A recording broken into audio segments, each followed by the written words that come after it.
هل تبحث عن مقاول أم عن شريك يضمن نجاح مشروعك؟ قد يبدو الفرق بسيطاً، لكنه ينعكس على جودة المشروع وموعد تسليمه وقيمته على المدى الطويل.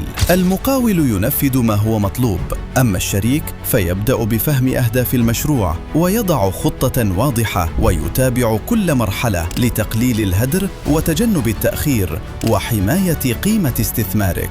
لهذا لا يعتمد نجاح المشروع على جودة التنفيذ فقط، بل على جودة القرارات التي تتخذ منذ اليوم الأول. وهذا هو المسار الذي تعمل به بروق المطر، أكثر من 20 عاماً من الخبرة في تنفيذ وإدارة المشاريع، لنكون شريكاً في نجاح مشروعك.